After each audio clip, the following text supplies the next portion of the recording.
Pour ne rien manquer, abonnez-vous maintenant. Les vraies voix Sud Radio, c'est le Top Clic.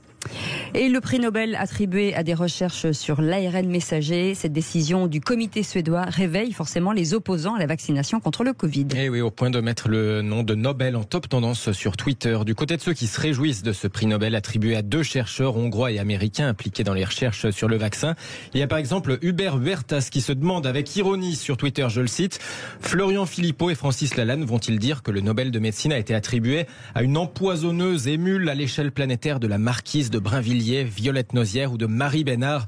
Et effectivement, Florian Philippot y est allé de sa publication sur Twitter, une photo des 2 chercheurs nobelisés, à un moment où ils arboraient un masque sur la bouche. Voici à l'instant les 2 lauréats du prix Nobel de médecine, récompensés pour leurs travaux sur l'ARN messager. Quelle surprise, s'agace l'ancien vice-président du RN. C'est du même niveau que le prix Nobel de la paix pour Obama. Remarquons, ces 2 lauréats ont bien le look parfait du covidiste de base, puisqu'ils avaient un masque sur la photo. De quoi attirer à Florian Philippot quelques réponses peu amènes, comme celle de n'importe quoi qui s'amuse à propos de ces 2 chercheurs nobelisés. Vous connaissez la différence entre Katalin Karikó, Drew Weissman et Florian Philippot? Eh bien, Katalin Karikó et Drew Weissman ont eu un prix Nobel de médecine, alors que Florian Philippot a eu un parrainage à la présidentielle. Du côté de Florian Philippot, allez, on va trouver en renfort l'essayiste Idriss Aberkane, qui va de la comparaison historique pour relativiser la portée de ce Nobel. Je le cite.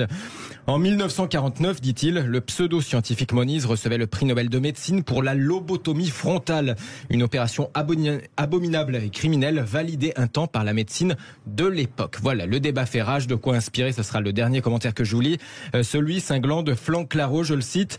Le somme absolu s'écoule comme un torrent sur les TL de nos anti-tout et complots bien connus. Pourtant, ils étaient les premiers à encenser la valeur du Nobel de Feu Montagnier malgré ses soucis cognitifs sur la fin.